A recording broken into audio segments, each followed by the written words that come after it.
And I think as well, everyone's very nice and polite, and that's not the point. The point is to be angry. The point is, to a large extent, to be subversive. And not make a pleasant and funny, engaging video. Just make something like, whoa, what have I just watched? I think that's important. I don't know if they do. I don't know. Of all the different behaviors or mentalities you've described already, like that I think is the one that's stuck around the most. Is YouTube poop is, I mean, punk rock is kind of making it sound a little cooler. I completely understand where you're coming from. That, like, I don't want to say it's to that level, but there always has been like a kind of like anarchistic vibe to it, in that you're going against the purpose of that website. YouTube poop has a very rebellious nature to it. You piece of shit! It was 100% irreverence, right? It took absolutely nothing as sacred. Die. It was willing to cross boundaries that people had, I mean, people were offended by things that they never thought could offend them. Fuck me, SpongeBob! Oh, yeah! They're sickening. I hate people. I have got to get my dick sucked. It was militant. It was obnoxious for the sheer purpose of being obnoxious, right? It weaponized obnoxiousness. This YouTuber called Super Bunny Hop a few years ago hired me to make YouTube poops of E3 that year for his main channel. The Battle E3 Plus. He did remove it from his main channel. It's on his alt channel because like so many of his fans like really did not like it. That's perfect. Here it is.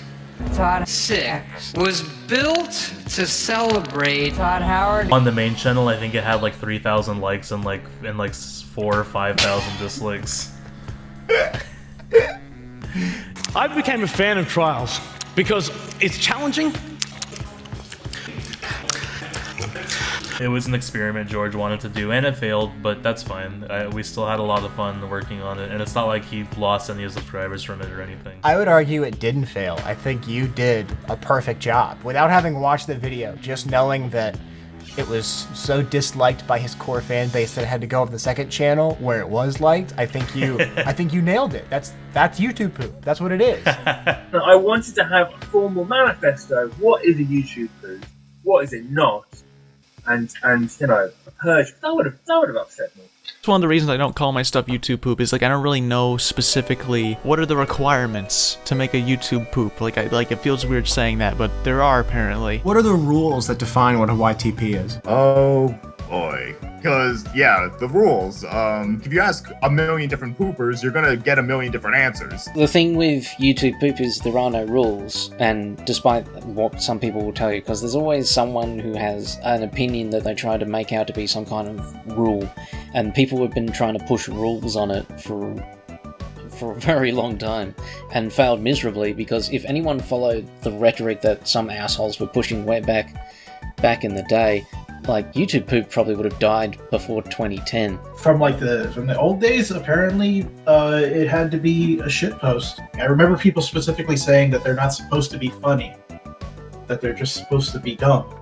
Wait, someone really said they're not supposed to be funny? Yeah, I've been told that. I've been told that they're not supposed to make you laugh. They're supposed to make you angry. I initially started on the impression that it could be anything that you wanted, but over time, I changed my definition for myself so that I could have that bent toward comedy. It's very hard to convey emotion through YTP&B. At the core of YTP and YTP&B, it's just easiest just to be like, here's a joke, laugh, it's funny, it's a good time. If you ask me, what makes a quote-unquote bad YTP is one that, more than anything, bores the viewer. The first one that comes into my head that was like exemplified YTP without being funny was Link on Drugs, and his were essentially like acid trips, but also kind of touched on like the loneliness aspect of it, I guess, a little bit. Susan Atkins dropped acid at least 300 times.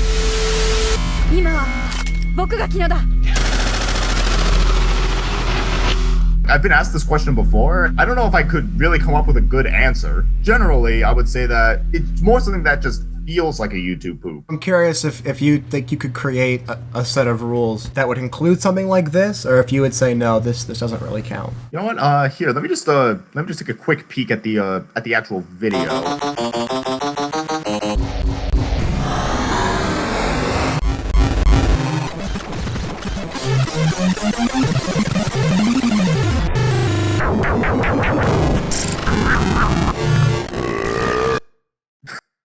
Well, see, that's what because that's the thing, like, because it still felt like a YTP. Maybe I just answered the question I thought I couldn't answer. It has to be funny, or it has to follow this arbitrary set of rules. Nobody would have experimented, and it would have died as the fad it was originally born as. You really don't get poop if you're trying to push rules onto it. In my opinion, should be funny, but I don't think that's necessarily a part of it for a lot of people, but the comedy's always been the focus for me. I started off just using Flash back at the time when I'd only made Link Gets Cancer and the Mario and Luigi Travel Through Time saga. There was big controversy over on the official YouTube Poop website, like a matter of people saying these aren't YouTube Poop. A lot of people, that just wasn't what YouTube Poop was, and things have evolved a lot since then. That's a very common thing to do now. The concept of what people think of YouTube Poop as a whole has evolved. For me, it's everything. Editing in any kind of way that you want to shape it. Nobody believed in that synergy. They thought it had to be one specific way. And I remember that being pushed on me and pushed on others, and now it seems like the community's opened up to it more. The way I thought about YTP when I approached it was kind of the old-fashioned way, where it's like, okay, I'm just going to take some cartoons that I like, and I'm going to just make random jokes out of the source material. Whereas later on it evolved into, okay, I'm gonna make these like cracked out fan fictions out of cartoons and video game stuff I like. And that was kind of where it went from there.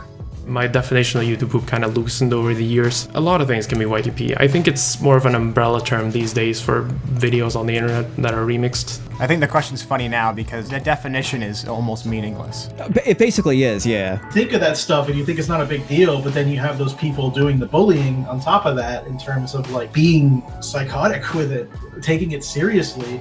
It should have never just been something that should be taken seriously. There's something that's very raw and pure about someone who just picks up the tools and plays with them. That sense of play creates a great deal of value, especially if that play evolves in a community that itself appreciates the art form that's coming about.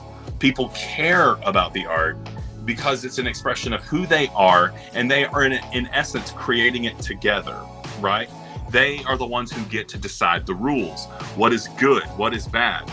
For you guys, it might become very important to have a central space, possibly beyond YouTube. I would say probably essentially beyond YouTube, for you to post the work that you deem the most creative, the best among your community, and to create a language of criticism, a language that assesses how good these creations are and somehow quantifies them. It's such an insane conversation to have about what makes a good YouTube poop. And there are so many people out there who try to define it. And people have very, very, very specific ideas of what that is. It's very difficult to have one uniting vision when everyone wants to be an individual. December of your first year making YouTube poops, you made one that was distinctly different.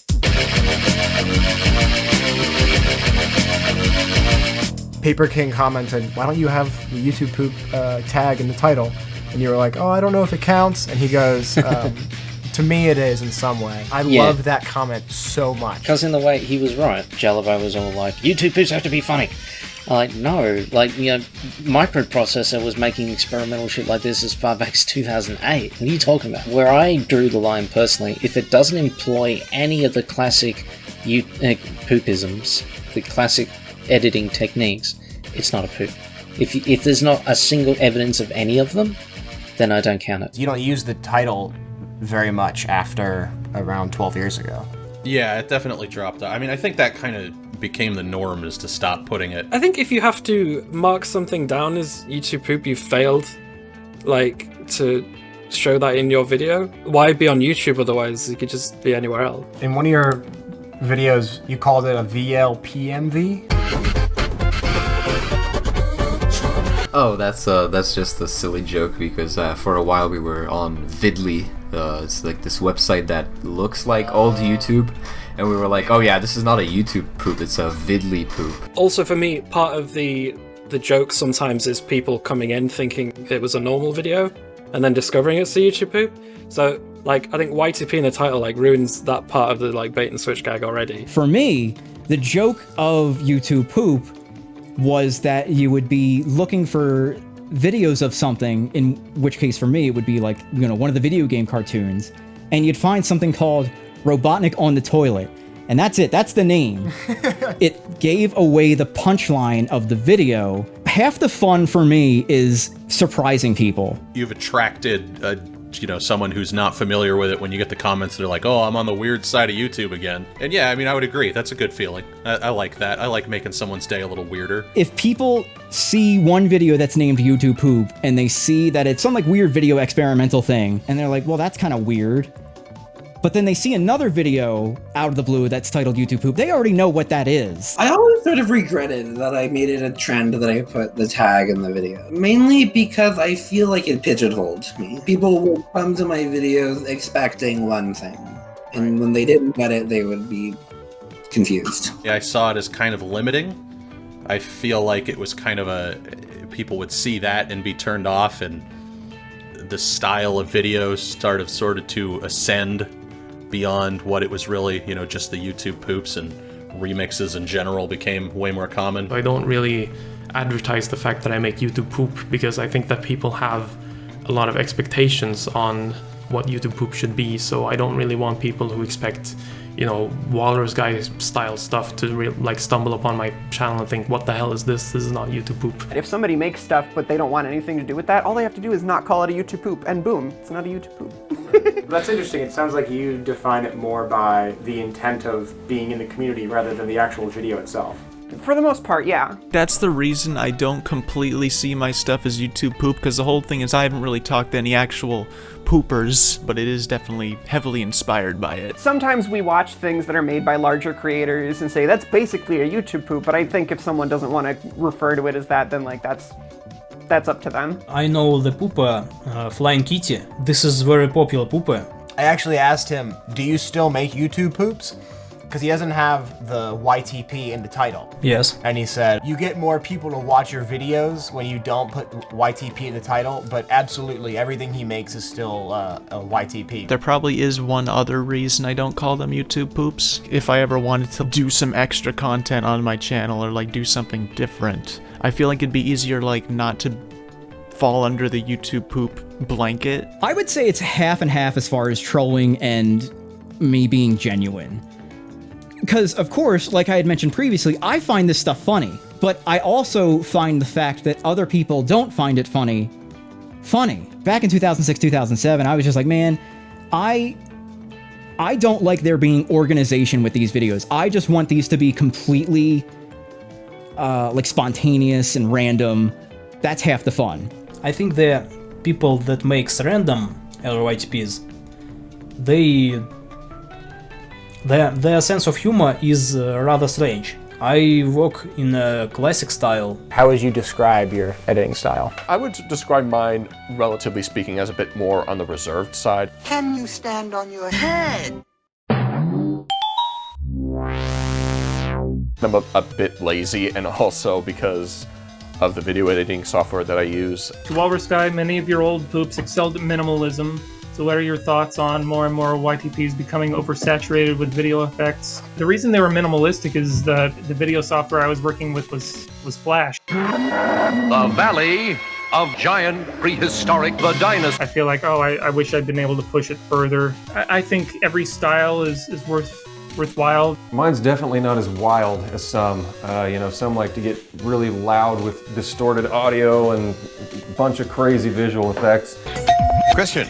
I have a learn. Yeah, well, that's true of all of us. But I also don't really have a lot of patience for that much editing. Now let's go. One of the tenets I kind of live by, it's always been quality over quantity. I try to make my poops long, and I try to give them volume. At the end of the day, when the poop fully comes out, it's satisfying to everybody. and you can savor the flavor. Maybe some recurring jokes here and there. You will see how he...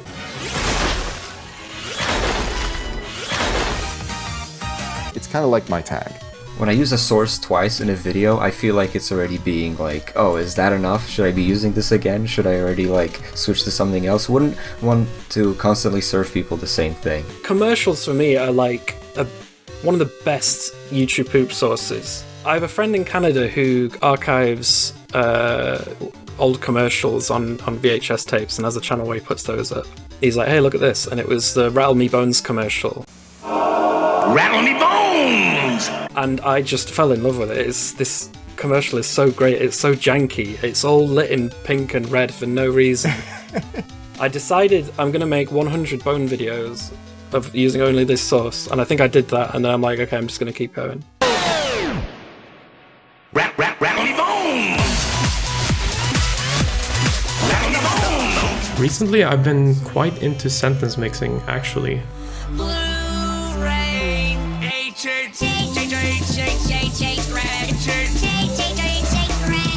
I think it's one of those, you know, like poopisms that you just kind of see and you're just like, oh, this is YTP in a nutshell, because that's just a very iconic thing that you see in YouTube poops, you know, just taking characters and making them say new funny things or swear words or whatever.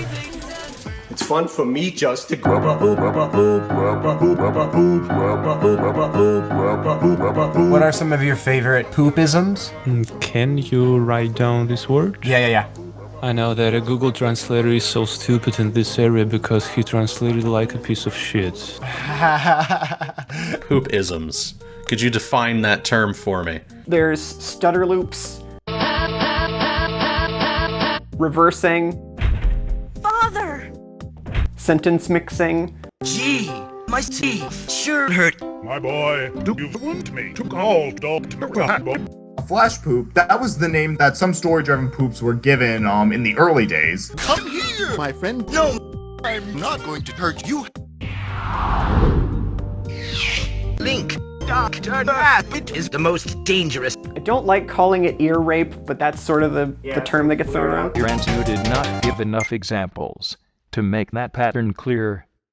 I would say my number one favorite effect, or poopism as you call it, was definitely the slowdowns. Well, like they say in Brooklyn, early to bed, early to catch the worm. Or...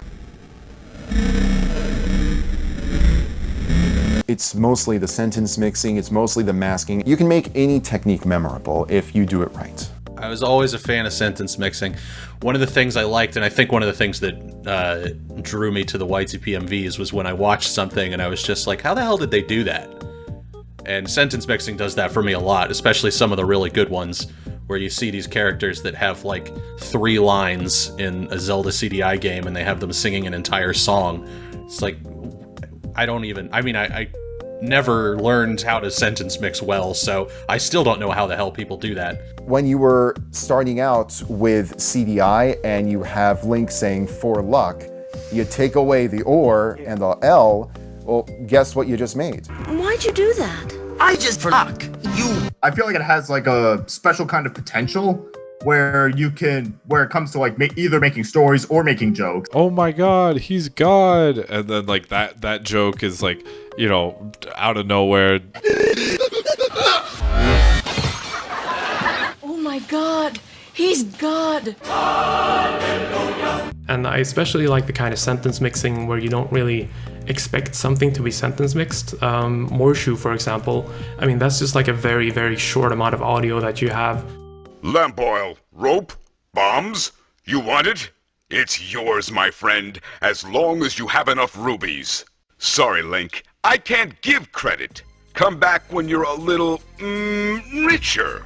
But people are making him say these absolutely insane things that you would never think you'd get from the original sample. As I walk through a couple of times, look at my shop and realize this is illegal. But then there it is. I think that really like appeals to me, you know, just making something big out of something so small. That's very cool. I don't think there's a phrase or sound as emblematic of YouTube poops than sus. You sir are mad! Sus is inarguably the most used sound in YouTube poop. Its ubiquity in YouTube poops makes it the defining term in YouTube poops lexicon and grammar. So what exactly is sus? Sus is a phonetic palindrome. It's one of those jokes that I've made just a little too much. I'll be too busy practicing for the SAS competition. What's SAS competition? The SAS competition on the beach tomorrow. Some of the original sus jokes, they weren't made until 2008 when Crobo Productions was on the scene. In fact, I think he was the reason that sus jokes are there in the first place. Last time I saw him, he was headed for Sonic.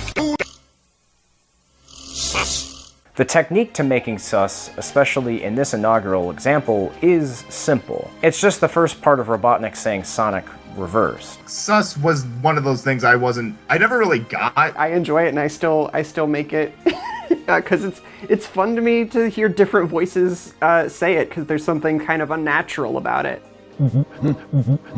Sauce. A lot of sentence mixing. I try to get creative with that to make them sound like they're saying different things. Removing clean pipes so every child can drink poisonous water. Urban, suburban. Because I invested in families water led by a business. Making the videos clean is one of those things which I started doing because I was growing up in a Christian household. The idea was I would start making things that I could just share with anybody and not have to worry about like it being, too edgy or whatever. The Things is very inspirational because her humor isn't just, it's rarely vulgar, if ever. And on top of that, she's creating punchlines. She's setting up a joke. She's doing things that comedians have trouble with, and she's using source material to mix it, which is incredible. Bread, so delicious.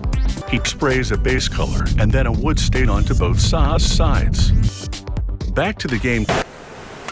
I do think of the dirty jokes. A lot of people just assume I don't make them because I can't think of them. Like, I do think of them. They come across a lot. There's a lot of, like, really bad words that it's sometimes very easy to make people say it. I just have to make the conscious effort to just do better. It's never going to be offensive toward people. Even if I'm sampling other people, it's still my voice that comes through. You definitely had a sexual theme in all your poops? Yeah, for some reason. I was just very immature and, I was still like a teenager. I had like a lot of profanity sort of jokes sort of scattered around here and there.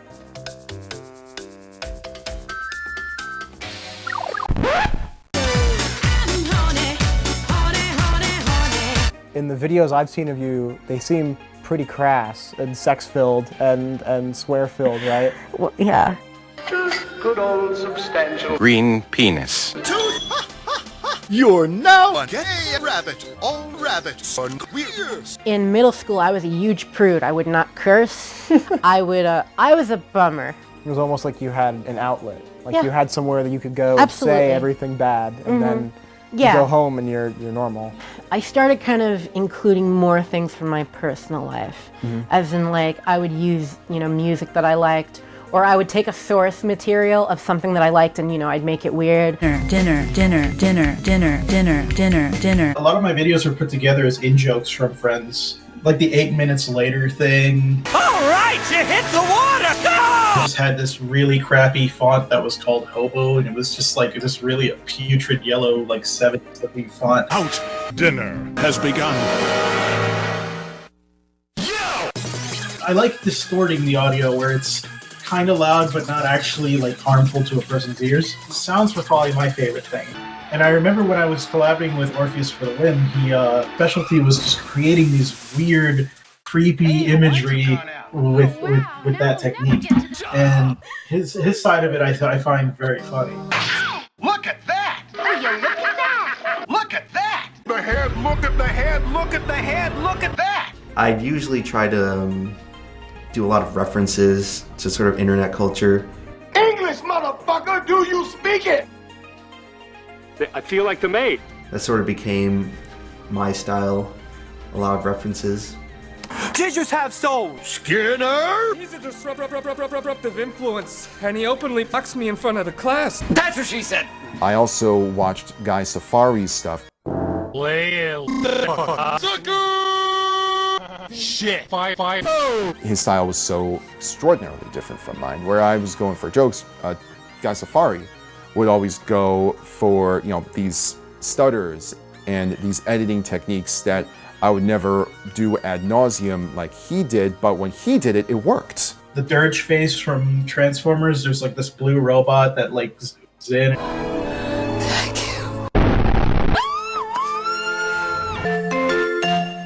That was actually something that that my friend Guy Safari made in one of his videos. He made this really awesome psychedelic Transformers video. It's edited way beyond anything beyond my capabilities. Like it's every single frame in that video is manipulated.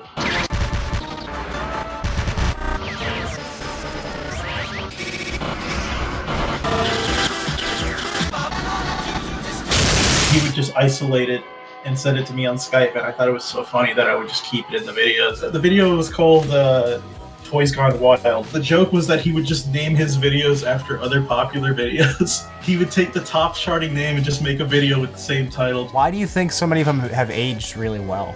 Probably just because they're made by somebody with a lot of like just a random ADHD kind of mind. There was a Mega Man video. It was edited in such a disingenuous way. Okay, so when you're in a bad place, those videos turn out worse. Yeah, that reflects in my videos, like like just the highs and lows and just whatever. And I think there are people that can see that and they find that really funny. Legends like Guy Safari or Crobo Productions or Deeper Cut. Like Deeper Cut, he was like one of the ones that came to me for inspiration.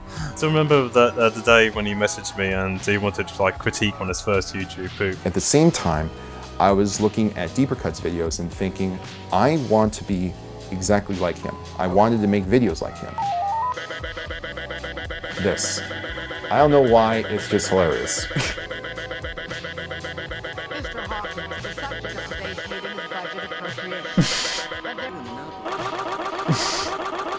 Notice anything similar? Yep. There's a nice perfect one-to-one there. Where Almost. It works for Deeper Cut's video and it works well for your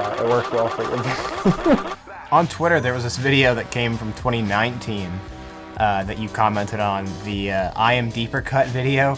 I'm Deeper Cut. I'm Deeper Cut. That's insane. Like it is a very sentimental thing. I'm Deeper Cut. I'm Deeper Cut. I'm Deeper Cut. I'm Deeper Cut. It's such a cute little joke, and it's just, I don't know, like it means a lot, though. So like that's probably one of the nicest things I've ever seen. I wonder where Deeper Cut is now. Do you still make videos in some way? I work on other things.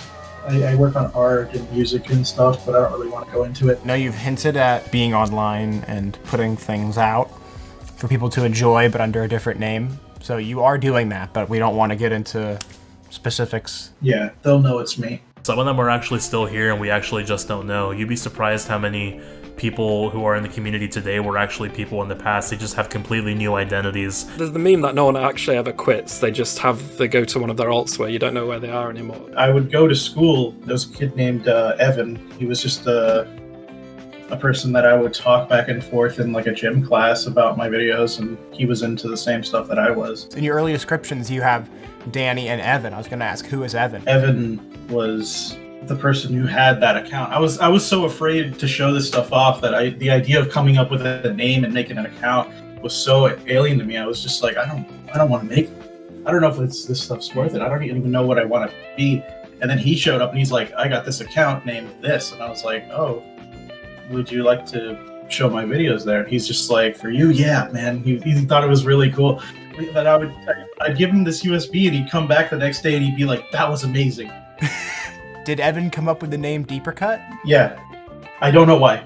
You have no idea. Oh, that's crazy. We don't even know why it's called that. with two T's specifically. No, right. If it was called like Superman 4, 5, 6, like usually back then names had like they were just like whatever you liked combined with someone's birthday or some crazy thing like that. Deeper Cut was a mask. It wasn't even my name to begin with. It's not a name I ever made. So I should make one someday and just use that. Where'd you come up with the name Doughboy123X? Homestar says it once in the Speemail Dangerous 3. What do you know about Produci, Doughboy? And we just thought it sounded funny, and we just went with it, and it just stuck ever since. My username, DeThings, comes from a Strong Bad email, where somebody asks about, like, if you had a garage sale, think of all the things you could get with all that money. I used to go by another online handle called McMungo, like MCMUNGO, and then I kind of got into World of Warcraft, and I got into World of Warcraft private server emulation specifically.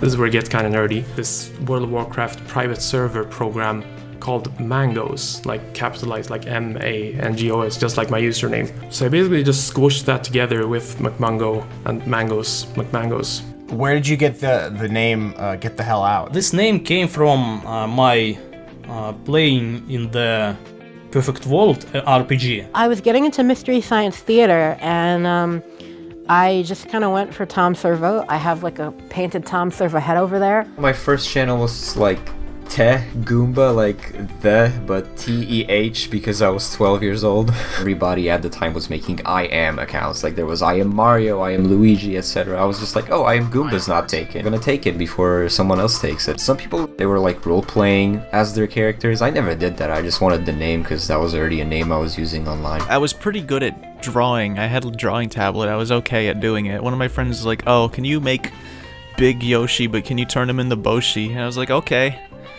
And that's the story about how Bosch became. After my Mr. Pokemon Freak 9 channel got closed down, the 9 being I was 9 years old, I literally went onto a username generator. It's got a few letters of my name in it, and I was like, oh, Z is cool. Z's are cool. So I put that in, and I feel bad for the people like poor Rob has to deal with the epic Rob, and I'm like, oh man. That sucks. It's always been SupDog444. It originates from my RuneScape account, and why that was what I came up with. That was definitely. I mean, that was middle school too. That must have been 2005, 2004, and why that's what popped into my head. I thought, hey, sup dog, I don't know. That was taken, so I put in the first 3 numbers that popped into my head, which was 444, and now I'm stuck with it for life, so there you go.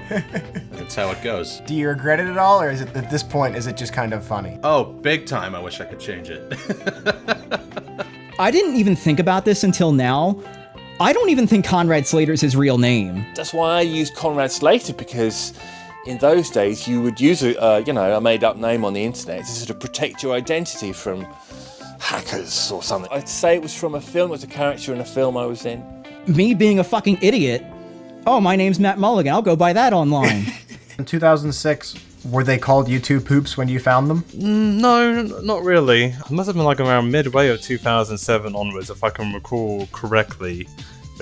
It started to sort of gain some sort of title, like people just refer to them as like poops. Do you have any idea when your remixes started to attract a name? Yes. I actually found my old YouTube private messages. Someone had asked me in 2007 where the name YouTube Poop came from.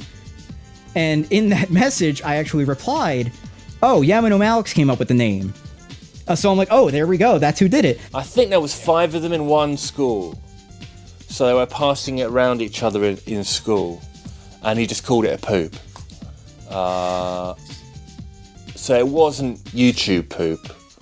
They were just called poops. Oh yeah, I'm sending you a poop. Yeah, I'm sending you some shit. Based off my response, Yamano Malix must have come up with the name. But Duke of Fortune Man, I am 99% positive. He, I believe, was the first to actually put the title YouTube Poop and then like whatever the name of the video was. I think the whole reason that it's called what it is because it's chewed up and it comes out that way. It's very appropriate because you take a bunch of random pop cultural junk food and you digest it and you mix it all together and this is the product. I mean, I get it in the sense that it's a shitpost. This is the bottom tier of entertainment of YouTube. It is a funny name. How do you feel about the name? YouTube Poop. Yeah. See, it makes you laugh.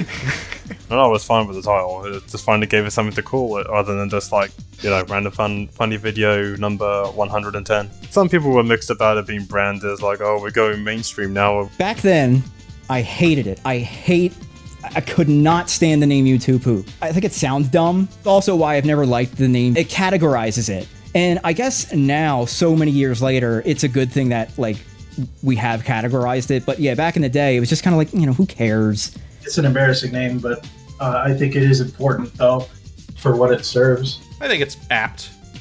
I don't know what else you would call it. I think it's pretty much like, yeah, I think it fits. I mean, it's definitely a silly name, but at this point, like, it's not something I would really change. It just grew on me. I mean, like, that's just kind of one of those things where, like, that's just always what it's been. I don't really question it. It's fine. I don't care. There's no changing it at this point. YouTube poop translates like shit, like poop.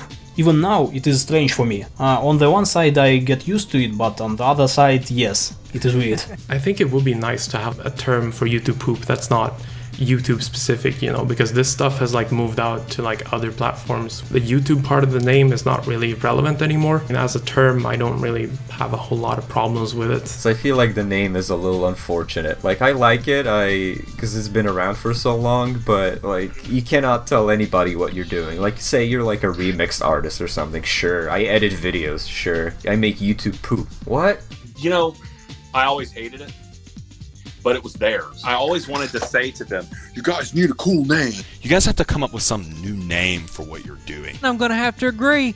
If YouTube Poop was gonna get out there in front of people, it couldn't be called YouTube Poop anymore. It would have to be called something else, even if it kept the name Poop, which probably that had to be taken away to kind of appeal to other people, but who cares? There's a really terrible name. I hate it. Everybody does. Pretty sure most of this community hates it. Yeah, we hate that we call it YouTube poop, but it's, what can you do? It's YouTube poop. I've always disliked it when I had to tell people in real life that's what I meant. So embarrassing. Usually when I talk about my videos in real life, I don't really call them YouTube poop unless I know the person is actually familiar with YouTube poop, because then you have to explain what YouTube poop is and how do you explain what YouTube poop is. So I just say, you know, I do video remixing or video edits on the internet, and they just go like, oh cool. And then if there's any follow-up questions, I just kind of walk away. No, I'm just kidding. YTPMV is a really stupid name. I really dislike describing YTPMV to other people. I always tell people it's kind of like a self-deprecating name, since like nothing we make is like ever like fully original. So the word poop is like supposed to be there being like, oh, this is the garbage side of YouTube. This is where you consume like just dumb bullshit. Garbage in, garbage out. What happens if you eat garbage? You would think you'd get something awful, and for a lot of people it is. But it's also kind of magical. I shouldn't eat the rotten souffle, but it might make me high. Gotta be honest, I don't like saying out loud. I always say YTP. I almost never say the full name. When you call it YTP, it sounds a little more... Yeah, it sounds like an official thing. It really does, yeah. It makes you wonder how people deal with it now, because like the things and stuff, she does really, really, really good stuff. Her stuff's really old school still. It's not a great name.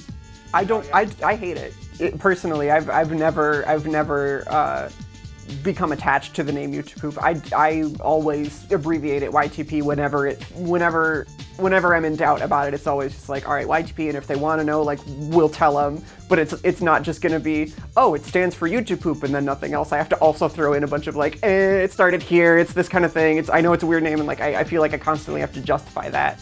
But it's stuck, so we're stuck with it. Do you think the name's held back any people a part of the community anyway? Or? Oh yeah. For a time I was thinking, do I really want to put my YouTube channel onto a resume that I'm going to send to someone who wants to see my video editing prowess? Do I want them to open up this video and the first thing they see are the two words YouTube poop? I don't think so.